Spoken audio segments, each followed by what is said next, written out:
Buenas tardes, jóvenes caficultores. Bienvenidos a un curso más creo que si no me equivoco, este ya sería la quinta inducción que tendría. Esta noche se va a tratar sobre lo que es la nutrición del cafetal. Yo voy a estar apoyándolo en la moderación. Mi nombre es María José Ramírez. Soy especialista en monitoreo y evaluación. Y les vamos a hablar un poco sobre lo que son las recomendaciones de conferencia. Verificar que su conexión sea correcta, conectarse antes de que inicie la clase, tomar notas es muy importante. Recuerden que siempre se está pasando lo que es un listado en el cual ustedes deben tomar registro para que les cuente a la hora de poderles entregar su diploma de participación. Recuerden levantar la mano si tienen alguna duda y siempre estén pendientes porque se va a habilitar lo que es el chat de preguntas para que ustedes puedan enviar todas sus dudas. Y sin más, los vamos a dejar con el ingeniero Julio Hernández que nos va a estar dando lo que es la conferencia.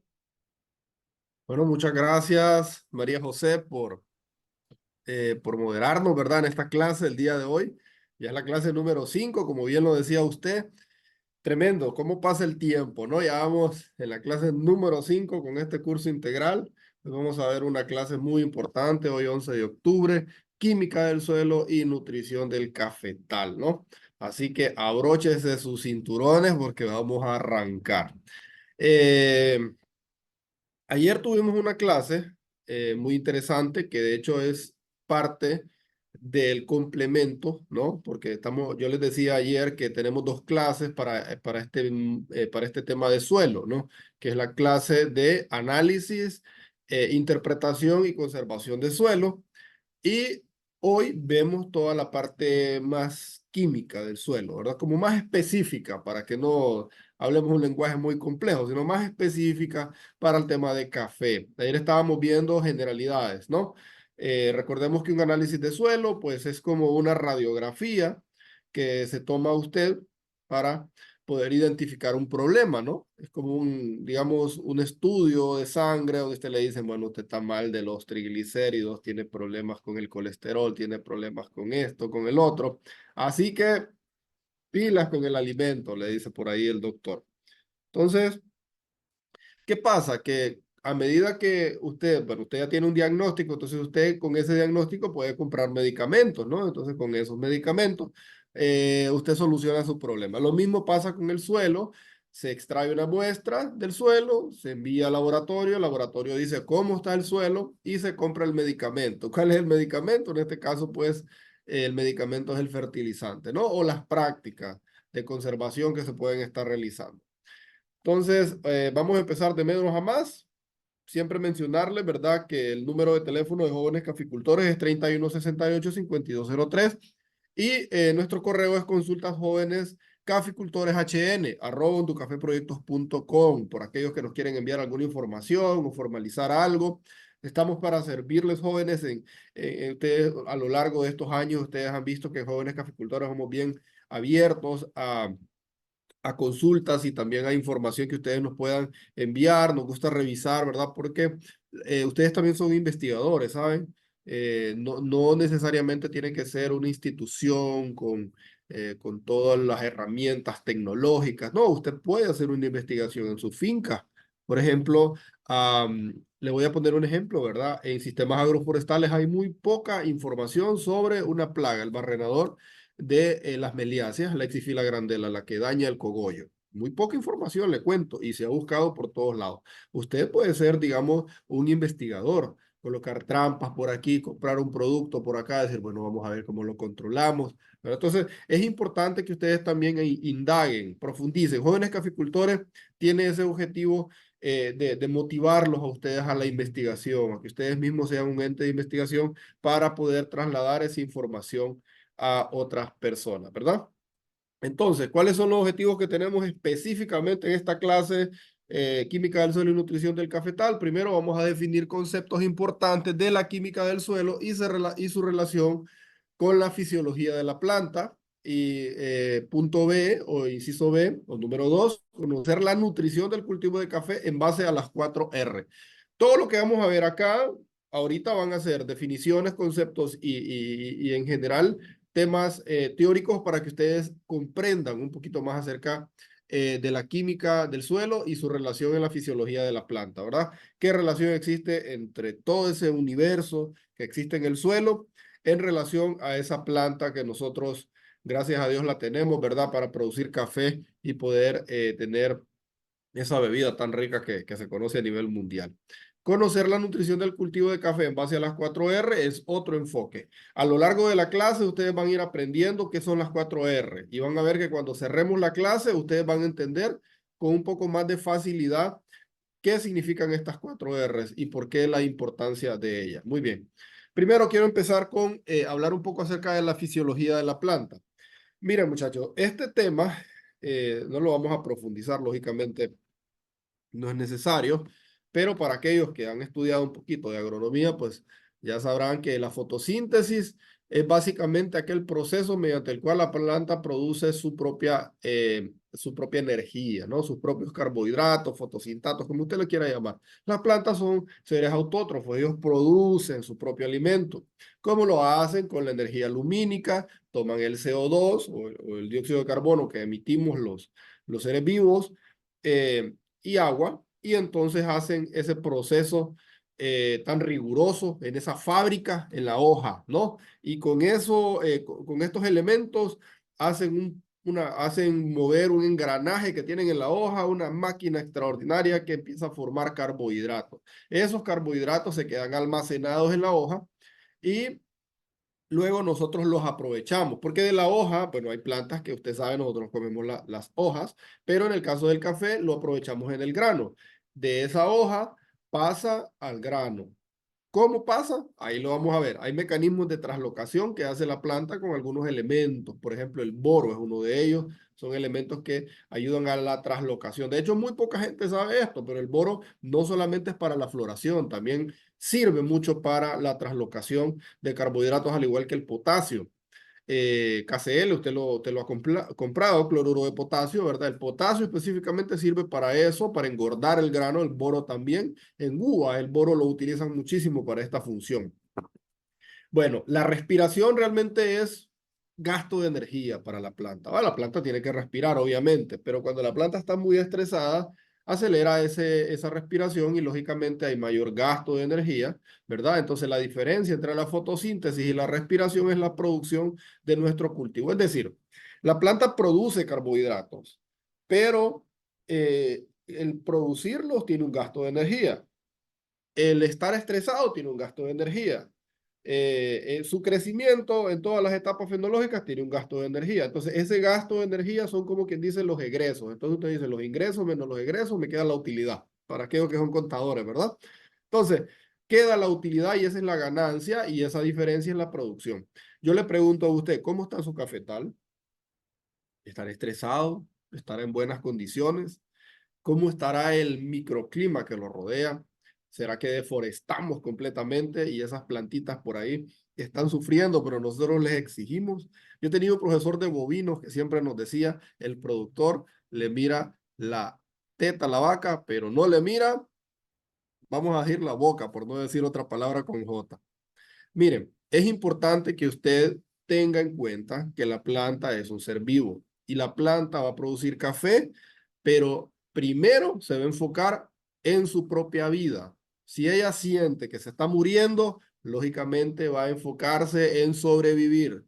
Y nosotros a veces queremos que la planta nos produzca, que ese cafecito, que esa finca nos esté produciendo, pero no controlamos maleza, no hacemos podas, no relacionamos el tema de la sombra con el café. Sé que hay aquel sol inmenso sobre la planta, no fertilizamos, no aplicamos enmiendas, pero queremos sacar 25 quintales oro por manzana. No lo digo por ustedes, pero a ustedes se los digo. Así que pilas con ese cafetal, ¿verdad? Y para aquellos que tienen otros cultivos también, recordemos que todos los cultivos funcionan en este aspecto, funcionan igual.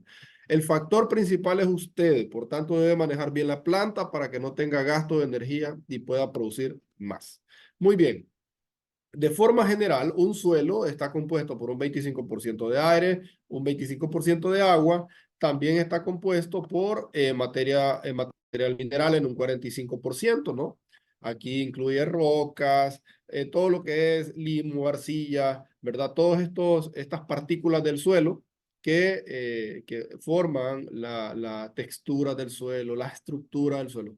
Esto es el material mineral y en el caso de la materia orgánica, pues que son todos los seres vivos pues que de alguna manera, pues, terminamos al suelo, ¿no? Hasta la misma Biblia lo dice, que del polvo eres y al polvo volverás. O sea, todos los animales que estuvieron hace millones de años, lo que es dinosaurios, pasaron a diferentes etapas. Yo les hablaba ahora en la tarde que los combustibles fósiles son originarios de todos estos animales que vivieron, toda esa ecología que vivió hace miles de millones de años y ahora está enterrada, ¿verdad? En el suelo y entonces nosotros la tomamos para hacer combustibles, pero básicamente eso somos nosotros, energía, y esa energía al final morimos, ese cuerpo se queda en el suelo, se transforma en materia orgánica. Un suelo con materia orgánica es un suelo rico, porque la materia orgánica da ciertas cualidades estructurales al suelo fenomenales, que más adelante van a ver, que de hecho son muy importantes para que la planta pueda tener una vida sana, saludable. Y en el tema de los microorganismos, que están muy vinculados a la planta también. Ese es el hábitat de ellos. Y la planta depende mucho de los microorganismos. Cuando nosotros llevamos con productos sintéticos, con un exceso, podemos decir, de agroquímicos, tanto fertilizantes como pesticidas, nosotros matamos esa biología que tiene el suelo y eso termina repercutiendo también en la planta. Pero vamos a empezar de menos a más, así que vamos a ir de a poco, ¿no? Un suelo con un 5% de materia orgánica, según los análisis de laboratorio, indican un suelo relativamente saludable, ¿verdad? Estamos hablando de un suelo que podemos considerarlo como un suelo fértil, ¿verdad? Materia orgánica de 5% para arriba es bueno. Ahora bien, un 5% de materia orgánica en una zona alta normalmente no es eh, bueno, no es tan bueno, podríamos decir, ¿verdad? 5% casi que es el límite inferior, porque el tema con la mineralización de la materia orgánica es que los microorganismos son más lentos en temperaturas altas, bajas. Entonces, en temperaturas altas aceleran el metabolismo, degradan más rápido la materia orgánica y liberan más rápido los nutrientes. Entonces, posiblemente un 5% de materia orgánica en una zona baja sea bueno, pero quizás en una zona alta sea poco.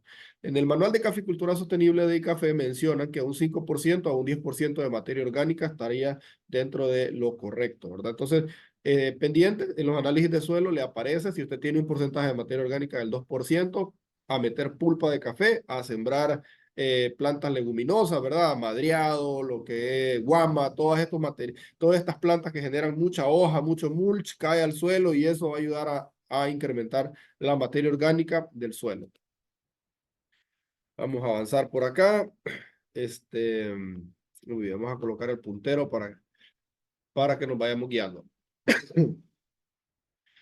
Formación del suelo, material mineral, pequeños fragmentos de roca y minerales de varias clases, material orgánico, residuos, vegetales y animales total o parcialmente descompuestos por la actividad de los microorganismos y es la mayor fuente de azufre, fósforo y la única fuente de nitrógeno. No hay eh, otra fuente de nitrógeno, ¿no?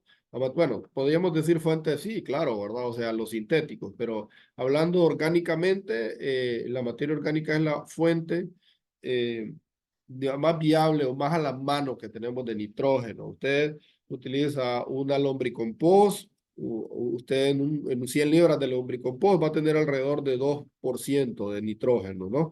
Entonces, todas las fuentes orgánicas tienen nitrógeno. ¿Por qué razón? Porque los seres vivos, principalmente nosotros los mamíferos, ¿verdad? Estamos compuestos de proteínas, ¿no? Y las proteínas tienen aminoácidos y los aminoácidos tienen algo que se llama grupo amino. Y el grupo amino tiene dentro de sí un nitrógeno. Ese nitrógeno está todas las estructuras y cuando muere la persona, entonces el nitrógeno queda. Las leguminosas proveen mucho nitrógeno, por eso yo siempre les recomiendo, cuando siembren plantas para sombra o asocios, ¿verdad? Utilicen materia orgánica, utilicen, perdón, leguminosas, ¿no? Que proveen nitrógeno. Aparte que también hacen una simbiosis con una bacteria que se llama Rhizodium, se asocia al sistema radicular y el Rhizodium toma el nitrógeno atmosférico, el conocido como N1, y lo incorpora al suelo y entra al ciclo del nitrógeno, que está más o menos en la etapa de N2O, óxido nitroso, y luego pasa a NO3. Entonces toma ese N2 y N1 y lo incorpora al ciclo de nitrógeno. Pasa que hay mucho nitrógeno en la atmósfera, mucho nitrógeno, pero no está asimilable. Pero esta bacteria Rhizodium sí lo logra capturar y meterlo al ciclo de nitrógeno, entonces la planta lo aprovecha. Y bueno, la materia orgánica es uno de los elementos más determinantes en la producción agrícola, ¿verdad? ¿Qué es un suelo pobre?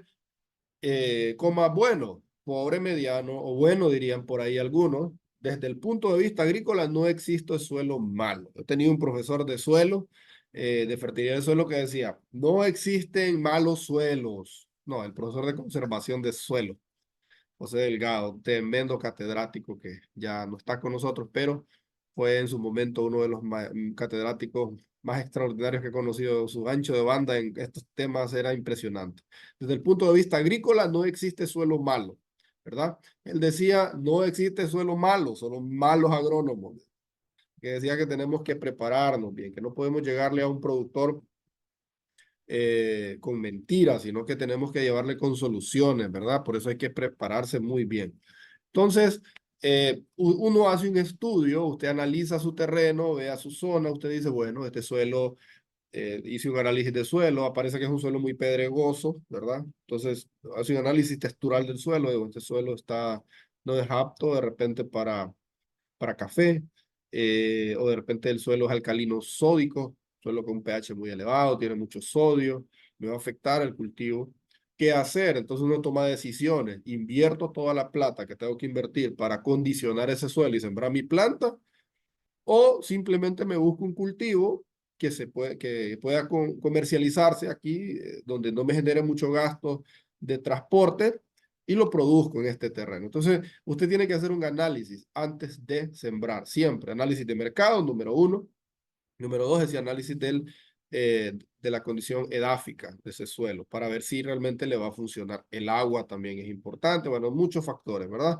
Que en el curso de ABC del café se les muestra. Bueno, ¿cómo se alimenta la planta? Bueno, con una sopa de lo que nosotros le damos en el suelo. Ustedes pueden observar aquí, estos se llaman pelos radiculares o pelos absorbentes. Si la planta no tiene, mira qué vellosidades, o sea, es impresionante y se mira tan sensible. Nosotros le metemos un asadón y lo destruimos, o le metemos un glifosato, imagínese usted cómo queda, ¿no? La planta se alimenta con esta vellosidad. Esta es la boca de la planta. Si nosotros tiramos la planta, si usted con una práctica daña la planta, entonces simplemente eh, está dañando su producción. La planta se alimenta con una sopa de lo que nosotros le damos. Con esta boca que ella tiene acá, introduce la boca dentro de algo que se llama solución del suelo, ¿no? Que es una mezcla de muchas cosas, una sopa completa de nutrientes y agua alrededor de la raíz, ¿no? Y la raíz toma su alimento de ahí. Muy bien. Partiendo de esa idea, hay diferentes formas en que la planta absorbe los nutrientes. No me voy a detener a hablar acá de mecanismos de absorción, pero solo un pincelazo para que entendamos. Hay tres mecanismos de absorción: difusión, intercepción radicular y flujo de masa. Hay elementos que se absorben más por difusión, hay elementos que se absorben mejor por intercepción radicular, y hay otros elementos que se absorben de mejor forma por flujo de masa. Por ejemplo, el fósforo es un elemento bastante inmóvil en el suelo. Entonces, la planta tiene que acercarse al fósforo para tomarlo. No sé si usted alguna vez ha sembrado tomate o chile o cualquier solanácea. Siempre se prepara algo que se llama solución arrancadora. Por ahí, entonces en el chat, algunos de ustedes pues lo han hecho. Se coloca una mezcla de 1846 con agua, ¿verdad? Y se le aplica a cada uno de las guaquitas que se van haciendo con la estaca, para que cuando coloquemos el pilón que compramos, la plántula, quede bien ubicadita ahí en el conito que estamos haciendo en el camellón. Entonces, ese fósforo que estamos agregando ayuda a afianzar un poco más la planta, le da eh, ayuda al sistema radicular, ¿verdad? Y esto pues de alguna manera mejora mucho el desarrollo metabólico de la planta a futuro. Ahora bien, ¿por qué con el fósforo normalmente actuamos así? Bueno, porque el fósforo es un elemento que se mueve lento, entonces la planta tiene que tocarlo por intersección radicular. Tenemos también flujo de masa, que es el mecanismo en que la planta absorbe cuando el agua comienza a subir. No sé si alguna vez ha visto usted esos árboles de 40 metros de altura, tremendamente altos, y cómo llega a esa hoja, allá en el ápice de la hoja, esa agua. ¿Cómo hace? Porque está altísimo, ¿verdad? Usted agarra una manguera y tira y nada. Pero el agua tiene un mecanismo de absorción que va llevando el agua hasta arriba, ¿no? Entonces, ese mecanismo absorbe nutrientes por flujo de masa, que de hecho lo voy a explicar más adelantito. Aquí tenemos la diapositiva. Cuando el agua, cuando en el espacio, en la atmósfera, tenemos eh, una baja humedad relativa, entonces el agua comienza a moverse por algo que se llama, no tienen que aprenderse esto, pero un gradiente decreciente de potencial hídrico. ¿Qué es eso tan complejo? Usted coloca una gotita de agua en una mesa y usted va a mirar cómo se mueve de mayor cantidad de agua a menor cantidad de agua. Se empieza a mover, porque el agua busca estados mínimos de energía, siempre va de mayor potencial hídrico a menor potencial hídrico. Partiendo de esa idea, el agua comienza a moverse a través de la raíz, a moverse, a moverse, a moverse, hasta llegar, mire, hasta llegar a la hoja, ¿no? Esta parte de acá de la hoja se llama mesófilo. Está el mesófilo empalizado, el esponjoso, que en la clase de enfermedad de importancia económica les voy a mostrar cómo la roya logra introducir aquí y alimentarse, porque en esta parte está la mayor parte de carbohidratos. Toda la fábrica de elaboración, en la fotosíntesis, ¿verdad? Termina almacenando esto, en estas áreas de acá. Entonces, el agua llega de la raíz hasta la hoja y comienza a salir por los estomas. El vapor de agua difunde hacia el exterior el estoma. Entonces, ¿qué hace ese tirón desde arriba hasta abajo? Bueno, la demanda. Si la humedad relativa de arriba está muy alta, es decir, que ha llovido, que está nublado, hay neblina, entonces no va a haber movimiento ascendente, no se mueve el agua, ¿no? El momento ideal para aplicar calcio, ustedes los hortaliceros lo sabrán, es entre las 10 y las 12 de la mañana, 10 bueno, 12 del mediodía, ¿no? Porque en ese momento está como la temperatura ideal, ¿no? No hay, digamos, la humedad relativa está media, ¿verdad? No hay una temperatura tan elevada, entonces se llama DPV, déficit de presión de vapor. Cuando el déficit de presión de vapor es demasiado elevado, entonces la planta comienza a tener problemas, ¿no? El exceso de temperatura hace que la planta esté perdiendo mucha agua y se acelera la salida del agua y empieza a subir muy rápido y entonces la planta se deshidrata. Ahí entonces la planta lo que hace es que cierra los estomas, deja de mover todo este mecanismo y empieza a alimentarse de sus propios carbohidratos, ¿verdad? De sus propios, así como uno cuando deja de comer, la planta igual busca sus reservas y empieza a alimentarse, se llama catabolismo. Entonces, eso pasa cuando la planta está estresada. Por eso les decía sobre la energía, ¿no? La diferencia entre la fotosíntesis y la respiración es su producción. Entonces, la planta comienza a gastar energía innecesaria porque nosotros no le damos las condiciones. El café es una planta que por su origen, que es en Etiopía, ¿verdad? Se desarrolló bajo sombra. Entonces, recomendamos siempre colocar sombra para que un 40% de sombra para que la planta esté en condiciones estables y este problema de exceso de pérdida de agua, ¿verdad? No genere un problema, porque si la planta está estresada, entonces va a estar perdiendo agua y no se va a poder nutrir bien. Pero si la planta está en condiciones favorables, entonces la planta de café va a estar comiendo lo necesario y va a durar mucho tiempo.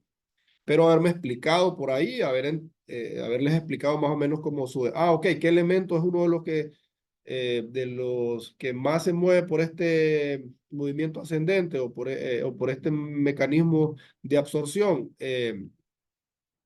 Flujo de masa, el calcio. Calcio es uno de los elementos que más se mueve por flujo de masa. Por eso es importante que aquellos que trabajan con hortalizas, ¿verdad?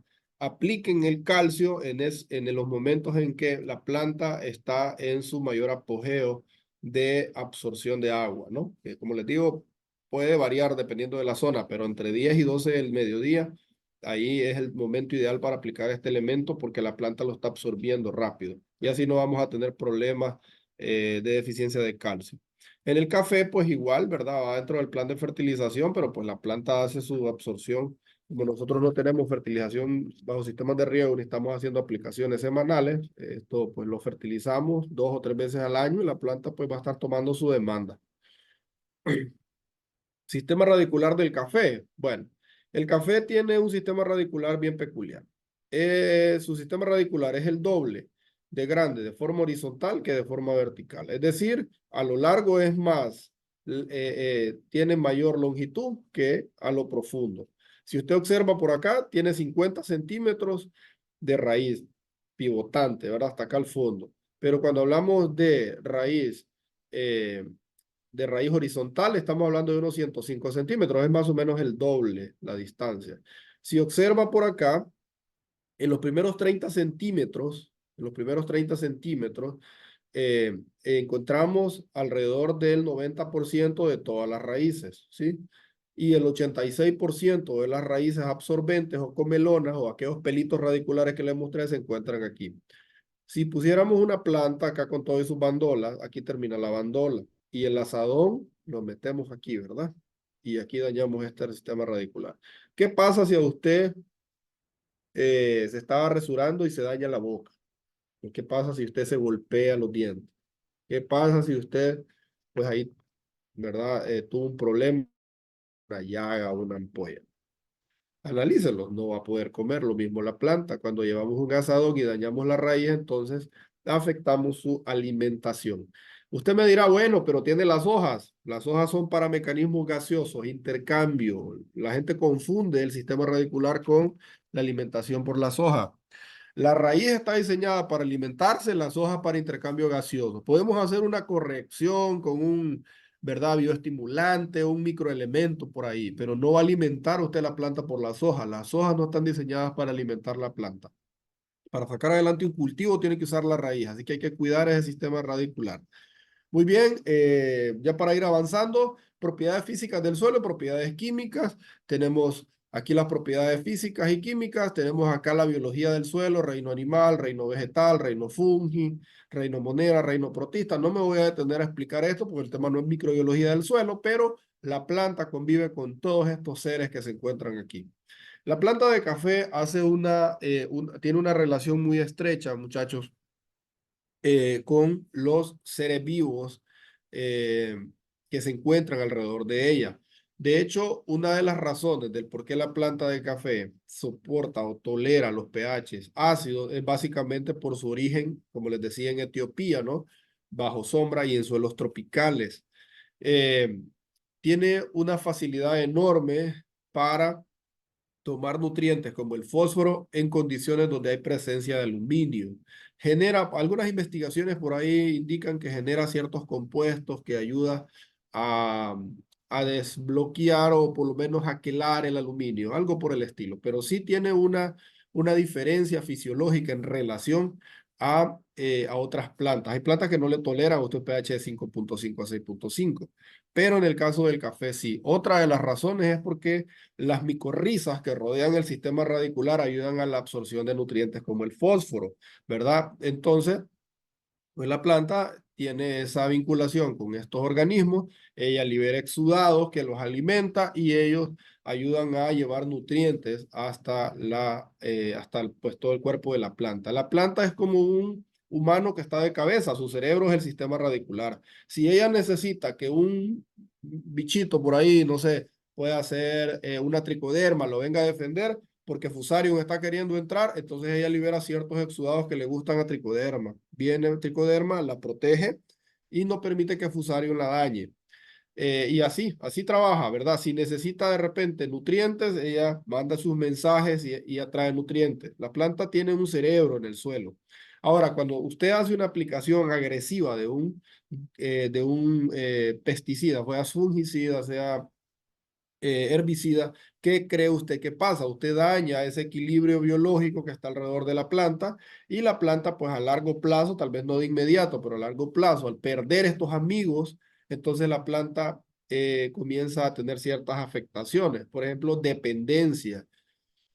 Si matamos los microorganismos que defienden a la planta contra enfermedades, ¿verdad? Como el dumping, que Rhizoptonia, Fitium, Fusarium. Este se da más para el mal de Tayuelo, pero sí hay algunos de estos hongos que tienen un efecto en la planta adulta, ¿verdad? Pero tenemos Roselina pepo, Roselina bonude, hay muchas otras y bacterias también, hay muchas enfermedades, muchos microorganismos que generan enfermedades en la planta. Si matamos todo lo que existe ahí, estos microorganismos normalmente crecen más en población que los benéficos y afectan la planta y la planta ya no tiene cómo defenderse. Entonces usted tiene que estar comprando medicamentos para estar matándolos, porque de lo contrario la planta no va a sobrevivir. Si controlamos y respetamos el universo biológico que se encuentra en el suelo y todos esos arquetipos de micorrizas, seguramente usted va a tener una planta más sana, ¿verdad? De hecho, en Jóvenes Caficultores nosotros predicamos muchísimo acerca de la agricultura regenerativa, que es un tipo de agricultura que ayuda a regenerar el suelo, la biología y también la salud de la planta. Muy bien, ya como les venía mencionando el tema del pH, ¿no? Ahora en la tarde mencionábamos que el suelo como tal, ¿verdad? Pues parte de ser un ente vivo, también tiene una característica química que es la acidez o la alcalinidad. Cuando un suelo es muy ácido, producto de lluvias, producto de degradación, ¿verdad? Porque hay suelos que ya están, son suelos oxisoles, suelos que están muy ácidos. Suelos rojos son características de suelos ácidos, tienen pHs muy bajos, muy ácidos. El café le soporta, le tolera de 5.5 a 6.5, pero si ya nos vamos a 4.5, ya no tolera tanto, ¿verdad? ¿Qué problemas trae la acidez? Primero, si usted mira, entre más delgada se hace la bandita, significa que está menos disponible el elemento. Mire que en 7 está bastante disponible todos estos elementos, pero cuando ya nos vamos a 4.5 está súper delgada. Solo el hierro, que el hierro sí se solubiliza, por eso es que el suelo se pone rojo cuando es un pH ácido. Y bueno, en los elementos como manganeso, boro y cobre siempre se pueden asimilar. De hecho, los microelementos normalmente en pH ácidos son más asimilables que en pH alcalinos. Acá sufren un poco más.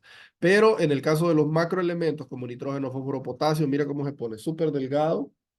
Tenemos un efecto súper malo, negativo, que no nos permite, que no nos permite que la planta se desarrolle bien. ¿Ok?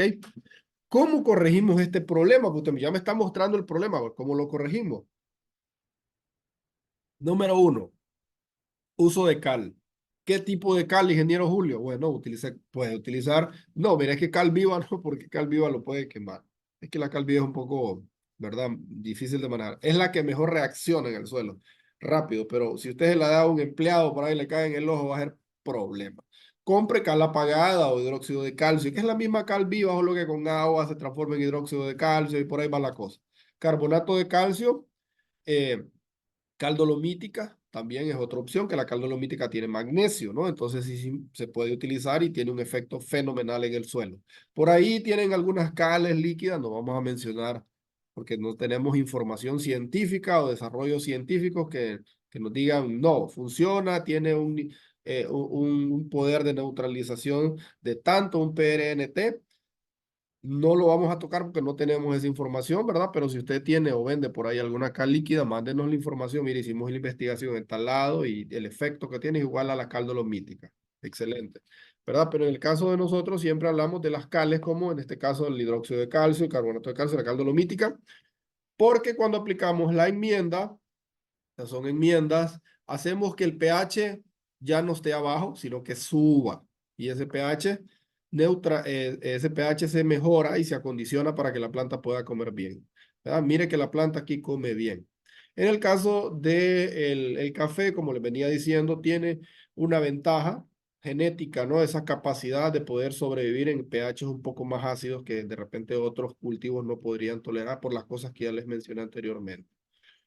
Ahora quiero mencionarles aquí rapidito cómo es que reacciona, porque mire, no es el calcio que cambia el pH. Ojo, el calcio es una base del suelo. El calcio es es un catión. El calcio es un macroelemento muy importante que la planta de café lo necesita. Si no me equivoco, por ahí unos 60 kilos por hectárea de calcio se necesitan para producir unos 25 quintales oro, ¿verdad?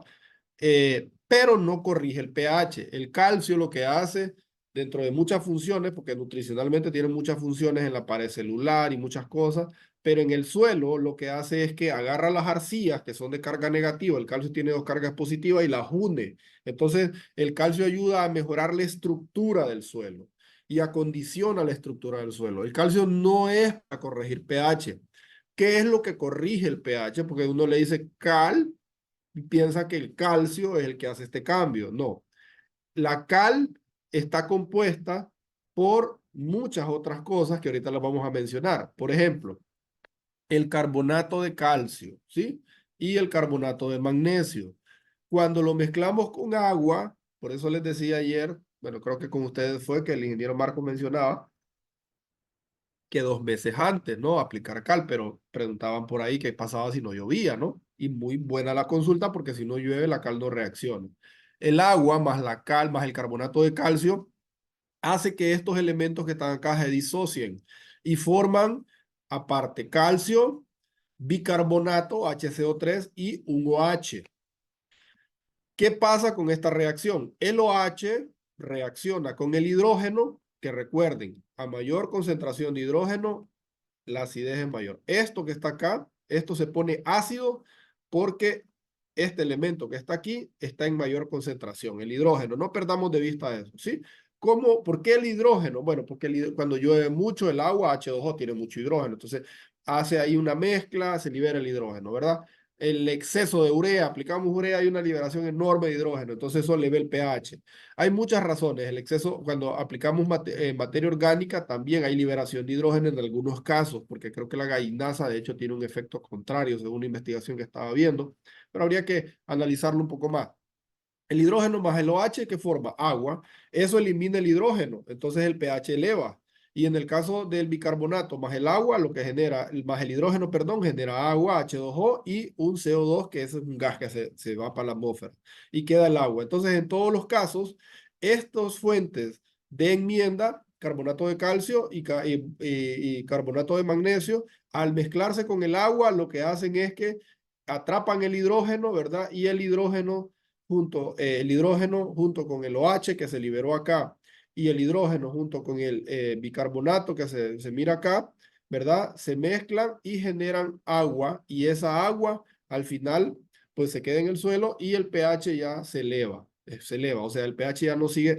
El problema es que el hidrógeno esté solo. Si el hidrógeno está solo, entonces ahí sí el pH se pone ácido. Pero si el hidrógeno ya lo mezclamos con otra cosa, lo atrapamos, como en este caso de acá, que forma agua, entonces ya nos sigue afectando, ¿verdad? Otra cosa es que el aluminio, ayer mencionaba un poco de eso el ingeniero Marco, es un elemento que tiene un efecto muchas veces negativo, bueno, de hecho siempre negativo en el suelo, ¿no? El elemento aluminio hace que el aluminio se pone disponible cuando el pH está ácido, entonces atrapa el fósforo. El fósforo es carga negativa, el aluminio es carga positiva, tiene 3 valencias, entonces atrapa 3 fósforos. 3 fósforos y los mete acá y forma sales, fosfato de aluminio. Pero cuando aplicamos una enmienda como esta, ¿verdad? Carbonato de calcio, carbonato de magnesio o aplicamos dolomítica, entonces el aluminio ya no está solo, porque cuando anda solo es que quiere novia, ¿no? Entonces agarra el fósforo por allá. Se mezcla con el hidróxido y forma hidróxido de aluminio, con este OH que está acá y forma hidróxido de aluminio cuando aplicamos la enmienda. Y de esa forma no es tóxico para la planta. Ahí despejamos, creo, todas las dudas en temas de pH. Bueno, tenemos también tipos de fertilizantes orgánicos. Yo les he mencionado mucho acerca de los orgánicos que ayudan muchísimo al cultivo de café, ¿no? Aquí está la lombricompost. De hecho, vamos a mencionar, hay una clase que se llama preparados orgánicos. Ahí vamos a ver cómo se elaboran. Hoy no, pero ahí, solo para que lo conozcan. Ayer consultaban también sobre la capacidad de intercambio catiónico. Bueno, veamos, tenemos un suelo franco arenoso, suelo que no es chicloso, ¿verdad? Sino que es franco arenoso, es como arenosito. Usted lo ven, ahí por el negrito lloro hay mucho de este suelo, franco arenoso. Y tenemos suelo arcilloso, que son esos suelos chiclosos, ¿no? Que cuando los carros quieren subir a una cuesta, ahí no hay carro que valga. Entonces no logran subir porque está muy chicloso. Los suelos arenosos tienen menos cargas negativas, ¿verdad? Mientras que los suelos arcillosos tienen una mayor cantidad de cargas negativas. Normalmente el suelo arcilloso tiene una mayor capacidad de intercambio catiónico. ¿Qué es la capacidad de intercambio catiónico? Es la capacidad que tiene un suelo de atrapar para intercambiar estos cationes. ¿Qué son cationes, Julio? Bueno, son los fertilizantes, hombre, que son cargas positivas, los fertilizantes. Usted mira que tiene nombre de nitrato de calcio. Bueno, calcio, aquí está, tiene más, o sea, son cargas positivas. Cloruro de potasio, el potasio es una carga positiva. Viene con el cloro para atraparlo, es poderlo meter, porque solo no lo va a poder meter, pero el cloro es carga negativa, el potasio es carga positiva, ¡pum! Y se van al suelo. Entonces la planta lo aprovecha. Y así, entonces entre más cargas negativas hay en el suelo, la planta puede aprovechar más. Eso es la capacidad de intercambio catiónico. ¿Qué debo hacer si tengo un suelo franco-arenoso, que de repente es el mejor suelo para el cultivo de café? Debo y no tengo de repente, pues, obviamente no hay mucha arcilla. Lo que hacemos es que aplicamos abono orgánico. Yo despulpo toda esa pulpa, la composteo y la llevo a la finca. Toda esa pulpa que usted está aplicando a la finca le va a mejorar las condiciones de este suelo, porque la materia orgánica, entre otras cosas, une los agregados del suelo, ¿no? La arena la une, oxigena, ayuda a mejorar la capacidad de amortiguamiento, mejora las condiciones biológicas del suelo. Mira, la materia orgánica es una maravilla para el café. Entonces, más o menos esa es la lógica de la capacidad de intercambio catiónico. Me preguntará, en un análisis de suelo, ¿cuál es la capacidad de intercambio catiónica aceptable para el cultivo de café? Hay rangos. El rango bueno, se muestran en los laboratorios normalmente anda entre 30 a 40 mil equivalentes por 100 gramos de suelo. Esos son los mil equivalentes por 100 gramos de suelo de capacidad de intercambio catiónico que debe tener la SIC, más o menos, ¿verdad? Bueno, vamos a avanzar por aquí. Bueno, y aquí más o menos explicándole una planta de café, otra planta de café. Si yo fertilizo, usted se fue, bueno, voy a comprar fertilizante, voy a comprar sulfato de magnesio, voy a comprar nitrato de calcio, cloruro de potasio. Fertilizo, pero yo no he aplicado abono, no he aplicado pulpa en la finca, ¿verdad? Entonces no hay cargas negativas. Y al fertilizar, entonces muy poco del fertilizante paren estas cargas negativas. Pues recuerde que, véanlo así de fácil, su fertilizante es el novio, ¿verdad? Y aquí abajo están las novias esperando que llegue el novio para atraparla y casarse con ella. Este es un matrimonio. Llega el fertilizante al suelo y estas cargas negativas lo atrapan. Y usted puede observar acá, tenemos una, dos, tres, cuatro, cinco, seis cargas positivas atrapadas por este coloide. Pero si usted mira acá, una, dos, tres, cuatro, cinco, seis, siete, ocho, significa que estos coloides o este suelo tiene mayor cantidad de cargas negativas, tiene mayor cantidad de novias, que cuando llegan los novios son atrapadas por cada una de ellas. Y mire, es muy poco lo que se va a perder del fertilizante. Y acá se pierde mucho porque no hay quien atrape ese fertilizante. Eso, señores, es materia orgánica aplicada, bocache, gallinaza, pulpa, etcétera, ¿verdad? Aplicada al suelo para que la planta pueda tomarlo. Eh, Mire el sistema radicular que pequeño se mira en relación a este, más pequeña la planta, la producción es menor, etcétera. Entonces sí, es importante aplicar el materia orgánica para que el fertilizante tenga mejores resultados. Por acá tenemos algo que se llama círculo de Mulder, que es básicamente la relación que existe en el cultivo. Esto solo es para presentárselo de forma teórica, aunque es muy importante porque hay productores que se van, urea es lo que yo aplico, y se han casado con urea y esa urea, ¿verdad? Nadie se las quita, eso solo urea aplica. Entonces, eh, en este círculo nosotros miramos que el exceso de un elemento afecta la absorción de otro. Por ejemplo, el nitrógeno. El efecto de nitrógeno afecta la absorción de potasio. El exceso, perdón, de potasio afecta la absorción de magnesio. El exceso de magnesio afecta la absorción, el exceso de calcio afecta la absorción de magnesio. El exceso de magnesio afecta la absorción de potasio. Hay otra cosa que se llama sinergismo, que es que un elemento ayuda a la absorción de otro. Por ejemplo, el magnesio ayuda a la absorción de fósforo. El nitrógeno ayuda a la absorción de magnesio, pero es muy poco. Lo que más hay son antagonismos. Por eso es que en el laboratorio se hace algo que se llama relaciones catiónicas, ¿verdad? Hacen una buena relación entre el magnesio y el potasio, entre el magnesio y el calcio y viceversa, para que no se afecten, que un exceso de uno esté afectando la absorción de otro, sino que lo balancean. Ese balanceo no le toca a usted, le toca al laboratorio. El problema es que nosotros nos casamos con un solo fertilizante, ¿verdad? Y lo aplicamos siempre, creemos que eso es suficiente. Ah, no, ya aboné, ¿con qué? Con urea, pero la planta no solo ocupa urea, la planta ocupa muchas cosas. Y ahorita lo van a ver. ¿Cuántos nutrientes necesita la planta para producir? Para el sistema radicular necesita todos los nutrientes. Mire, todos los nutrientes. Si usted a la planta solo le da,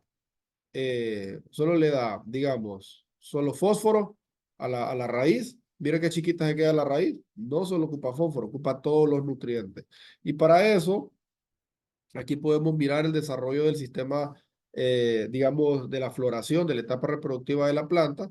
¿Verdad? Mire que al inicio, antes de abrir la flor, ocupa bastante zinc, boro. El zinc porque las auxinas, que son hormonas de elongación, ayudan a elongar el tubo polínico.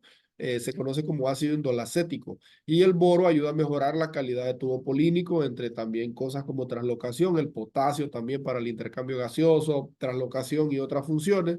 ¿Verdad? Antes de abrir la flor. Ya cuando abre es muy importante, por ejemplo, el calcio ayuda muchísimo a la pared, a la calidad, porque el calcio, muchachos, ayuda a formar algo que se llama pectato de calcio, que en la pared de la célula es como el embarillado, ¿verdad? Si no está esa pared, entonces la pared está débil. Si no está ese embarillado, la pared queda débil y cualquier enfermedad la daña o hay problemas ahí.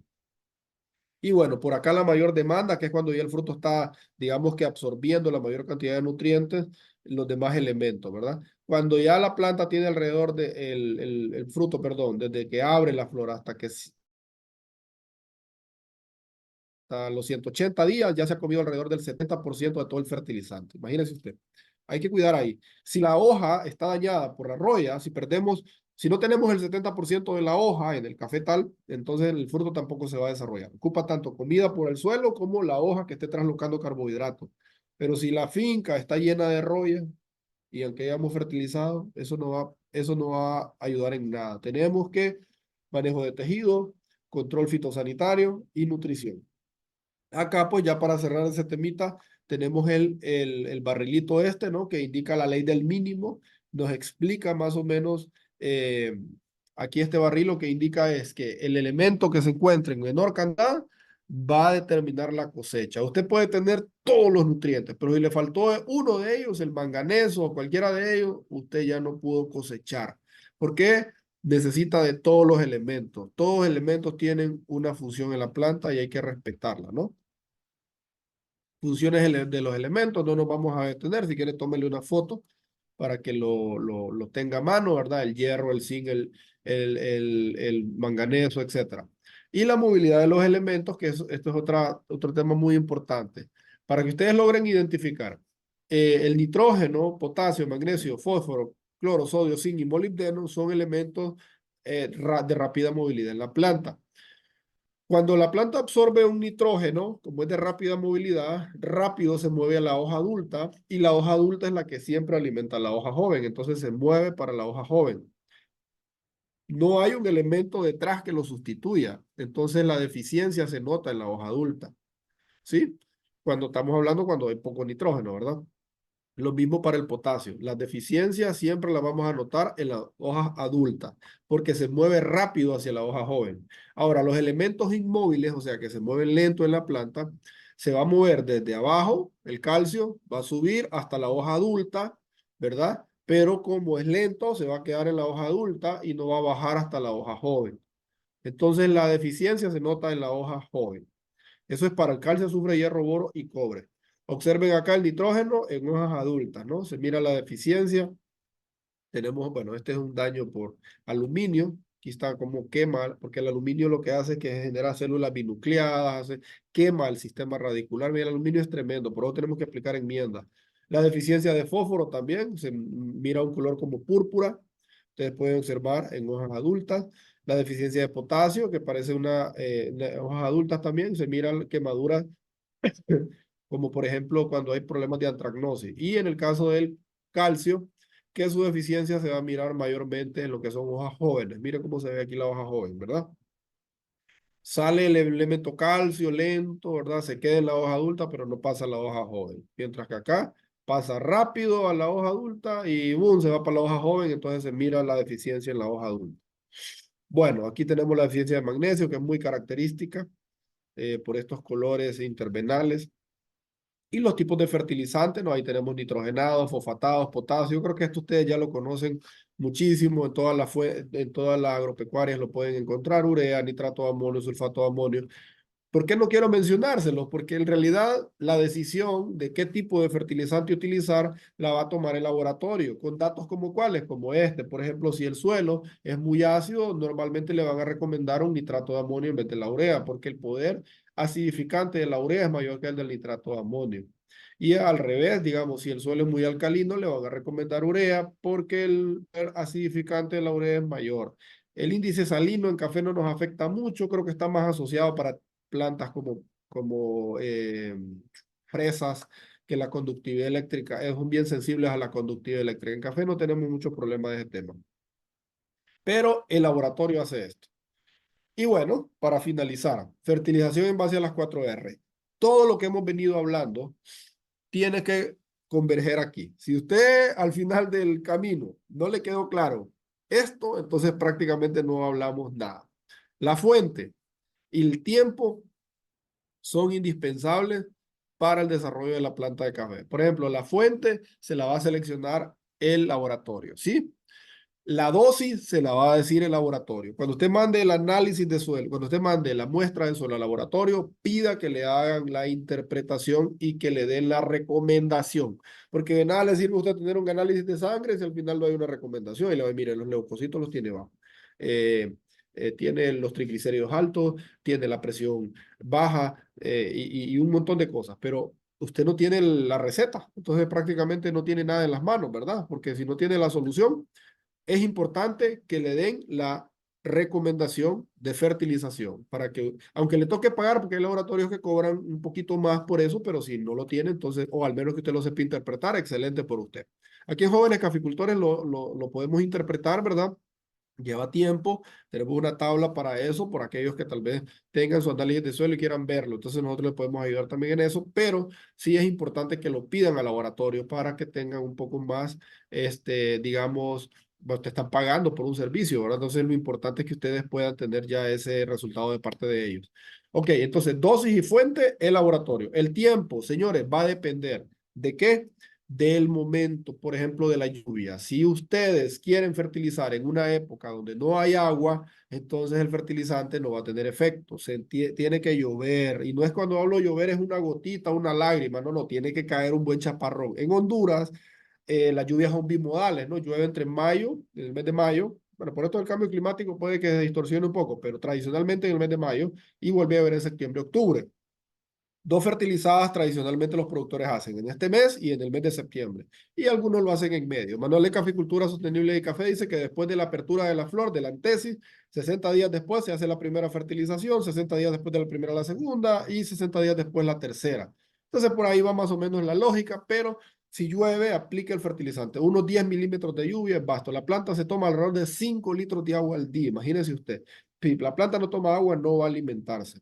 Y el lugar es el lugar donde yo le decía, donde tiene que fertilizar. Digamos, tenemos la bandola, donde cierra la bandola, donde están los pelos radiculares, ese es el lugar ideal para hacer las fertilizaciones. O sea, la zona donde termina el sistema radicular que yo les mencioné, ahí está donde cierra la bandola, ¿verdad? Ese es en la ruedita, en el área de fertilización, en el comalito, en el mero borde del comal donde termina la bandola, ese lugar para sacar la muestra de suelo, para fertilizar también, porque ahí está la boca de la planta. Usted no va a comer y la comida se la van a poner en otra mesa, se la van a poner aquí y distribuidita alrededor para que todas las raíces de alrededor coman. No es que yo solo voy a fertilizar, voy a hacer un hoyo y voy a meter el fertilizante en ese hoyito ahí. No, no es así. Tiene que distribuirse el fertilizante para que todas las raíces aprovechen, ¿verdad?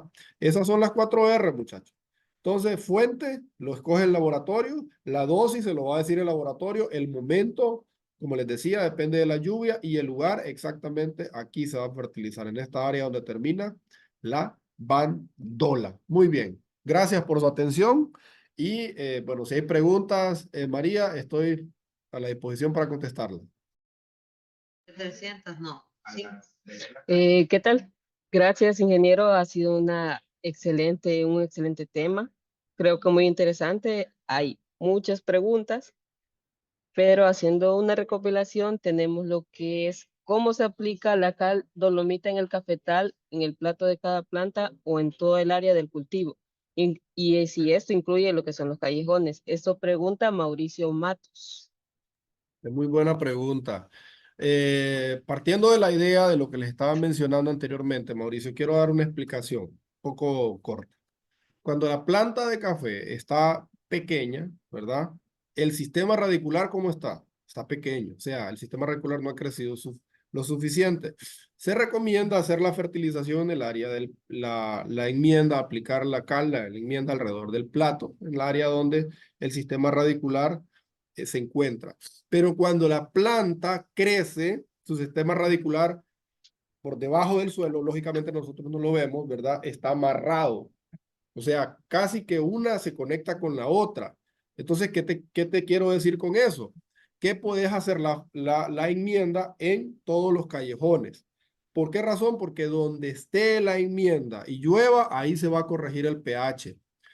Podrían decir algunos, bueno, no, mejor en el área del plato.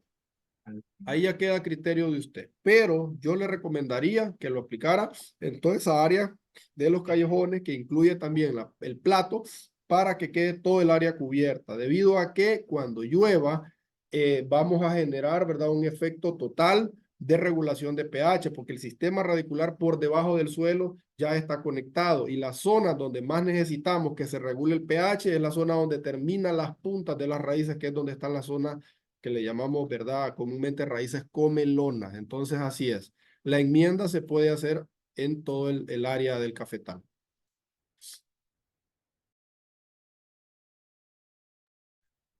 Excelente. Tenemos también una pregunta de Gedeon Hernández. ¿Cómo es la mejor forma de aplicar calcio en frutales vía foliar o drench y de qué forma lo aprovecha mejor? Eh, disculpa, no sé si me puedes repetir de nuevo la pregunta, que no la logré escuchar bien. Ok. ¿Cómo es la mejor forma de aplicar calcio en frutales? ¿Vía foliar o drench? ¿Y de qué forma lo aprovecha mejor? Vía foliar podría funcionar para corregir un problemita puntual, pero siempre cuando tengamos problemas con la fertilización edáfica, o sea, el suelo. Nunca la planta va a comer más por la hoja que por el suelo, punto número uno, ¿verdad?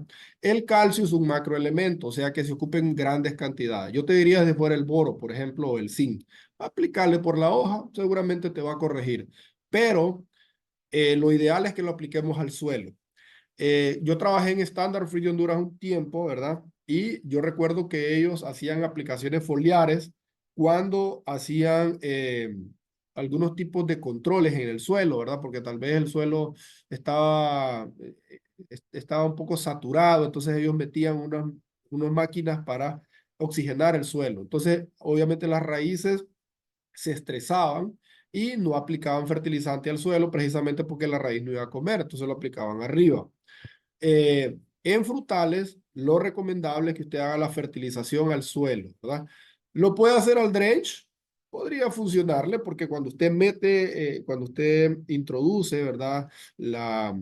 Eh, Cuando usted introduce la punta de la varilla dentro del suelo, en el drain se esparce porque hace una presión, entonces toda el agua se esparce, no solamente queda en el área donde entra la punta, sino que esa presión hace que todo el agua se riegue alrededor. Podrían hacer unos 2 pistolazos alrededor de la planta para que pueda agarrar toda la circunferencia, pero lo ideal es que se haga edáficamente. ¿Puede hacerse al drench? Claro que sí, ¿verdad? Mezclado con agua y aplicado a modo de que pueda cubrir todo el área radicular de este caso del frutal.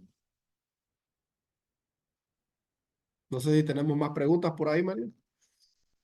Sí, tenemos una última participación de Erika Rodríguez que pregunta, ¿cómo se hace si tengo un análisis, pero es con cromatografía? Ah, ok. Bueno, primero hay que ver si tiene si tiene las recomendaciones, ¿no?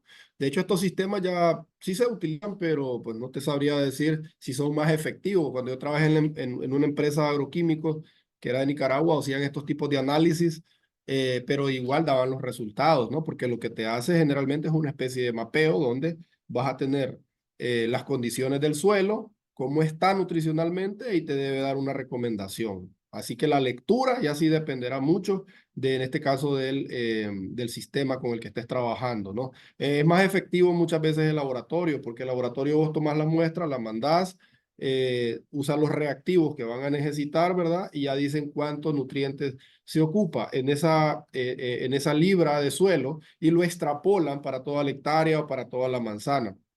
Yo pienso, por esa parte siempre me voy a lo tradicional. Ayer mencionaba, por ejemplo, los métodos que se están utilizando ahora como ionómetros. Yo utilicé mucho los ORIVA, ¿no? Son buenos para medir, por ejemplo, la savia vegetal, ¿no? Vos medís cómo está un análisis foliar, lo haces en tiempo real en un momento.